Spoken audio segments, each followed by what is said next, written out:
Hello and welcome to the channel.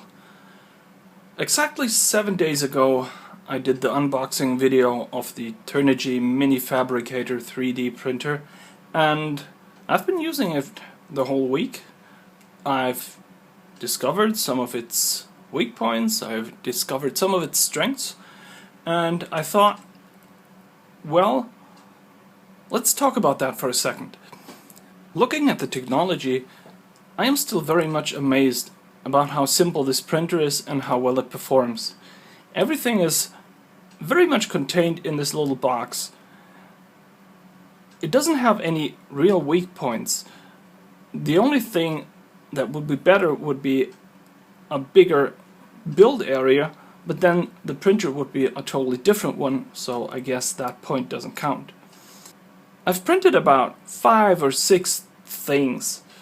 One of which is probably the most useful for this printer, and I think everybody should print this to get to know this, and it's this. These are 4 standoffs that you should put right under the printer, under each side of it, because one of the weak points of this printer is the lower area in which all the electronics and the X and Z axis steppers are contained does not have enough ventilation. This week it was up to 40 degrees Celsius in Germany, and printing with this printer indoors produced temperatures inside the printer which are just not good. I was measuring over 65 degrees at the steppers and around 70 degrees on the logic board, and that is far more than you would want to have. So I printed these little standoffs, and I'm going to put them on GitHub, and you can download them and you can just try them out, or take a few coins, take a pencil or something, just jam it under there so there's a little bit of airflow going in through here, because the only way it can escape is through these little vents, which are almost completely blocked by the steppers, and a few holes going into the build area where you don't want to have any heat. That is the only weak point that I found.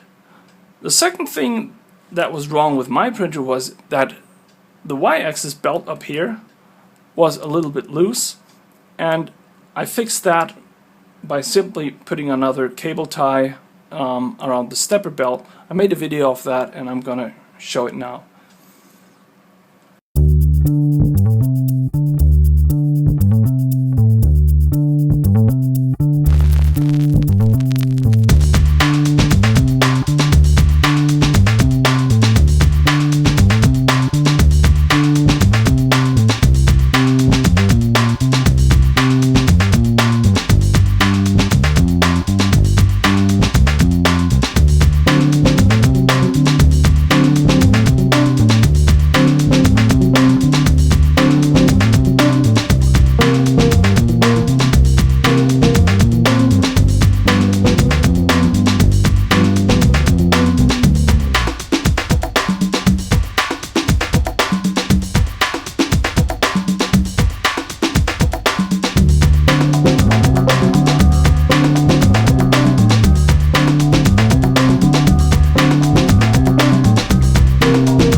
the 3D printer is all fixed, let's go through the workflow of printing an object.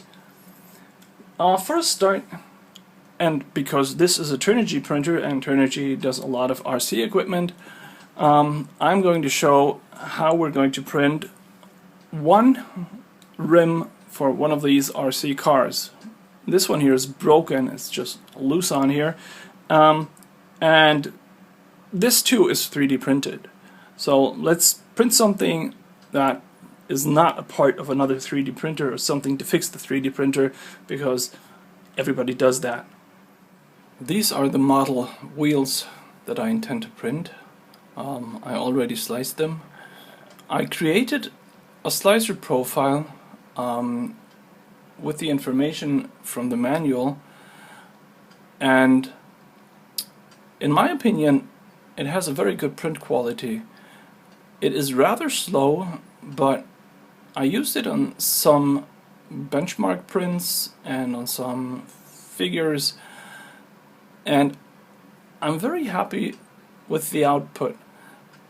I'm not happy because it takes really long, and I'm pretty sure there's still a lot of room for improvement, but for a start I'm very happy.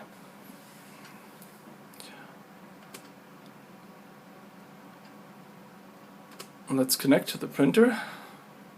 By the way, these are the standoffs that I printed before, and I'm gonna upload those files too, so everybody can make some for his own printer.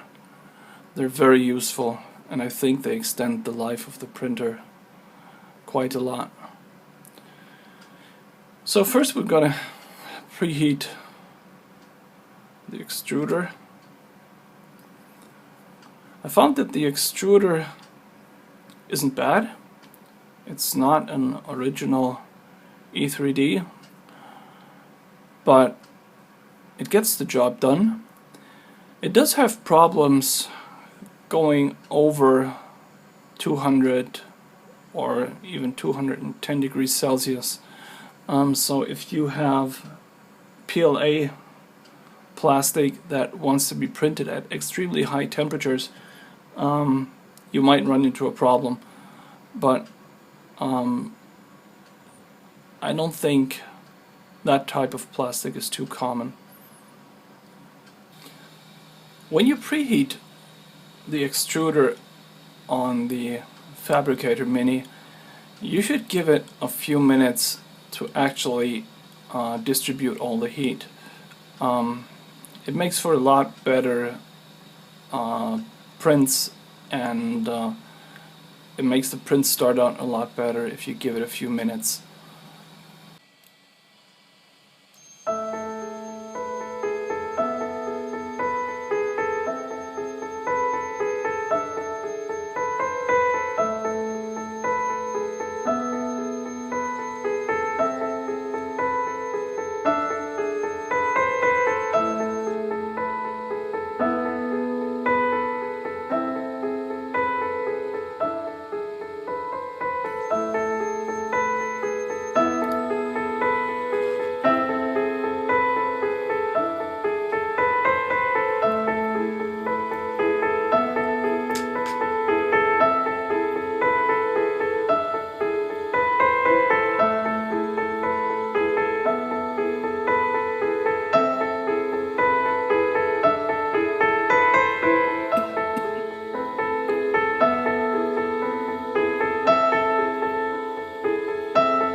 So the printer done.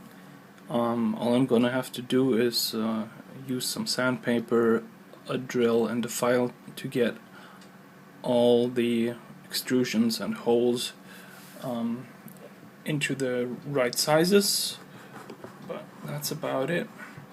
That's a pretty nice print actually. Let's see if we can get it off.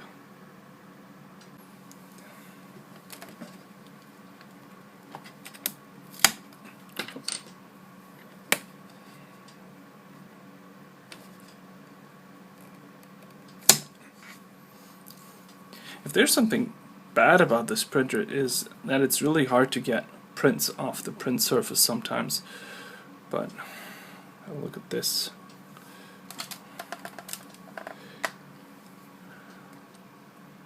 That's a very nice result.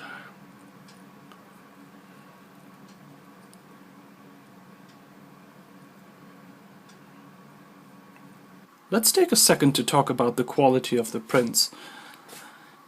If you look at this print here, you see that there's some structure to it, and there are some irregularities in the surface, but that is quite common. To compare it with another print, it looks very similar to this. The red part was printed with a $1,500 commercial printer. They look very similar. The red part is printed in 0.35 millimeters and the gray one is printed in 0.4 millimeters. The quality is almost the same. As said, this thing costs almost 10 times as much as the little printer here.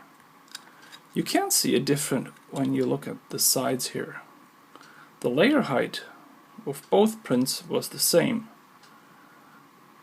but the more expensive printer produced a slightly better layering, but only slightly.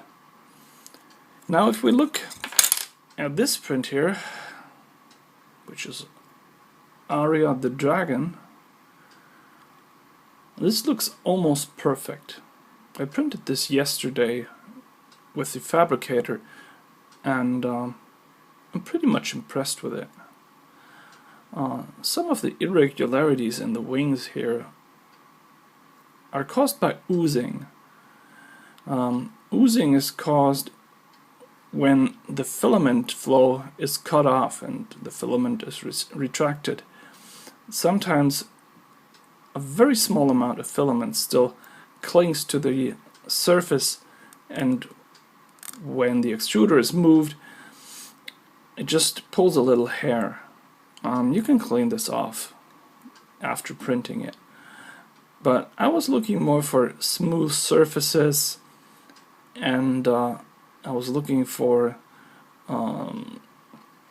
areas where you have problems with the positioning or with backlash in the drive, and this model is almost free of them. This is very, very nice. Also, there appears to be no Z-axis wobble, which would become visible as a repeating pattern on the surfaces. This part here, which is a little bit smaller, was printed on a printer with 4 times the resolution. It has a extrusion width of 0.2 millimeters, and it has a layer height of 0.1 millimeters, which amounts to exactly 4 times the resolution that this printer has. And of course, this looks a lot better. But this printer has some Z-axis wobble. It's not a lot, but it's clearly visible.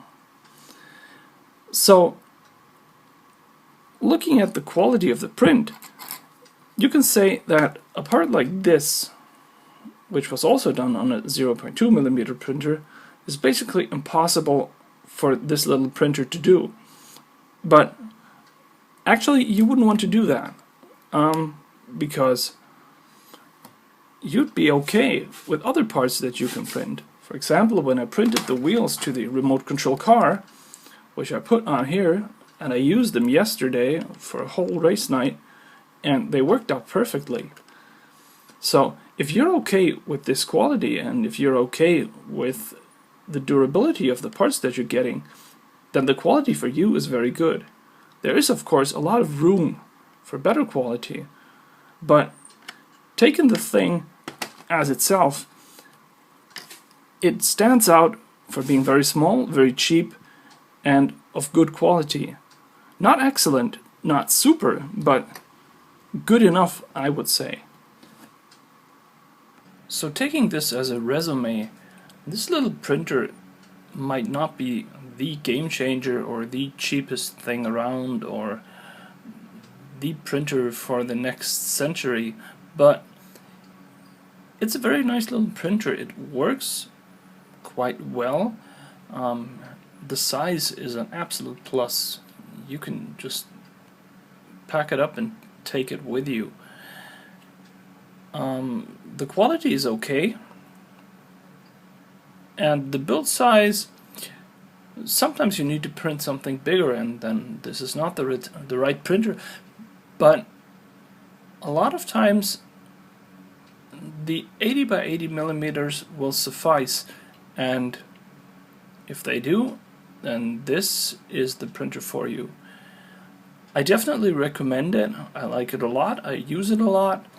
It took me some time to get to know it, but now I'm just simply happy with it. So thanks for watching, and goodbye.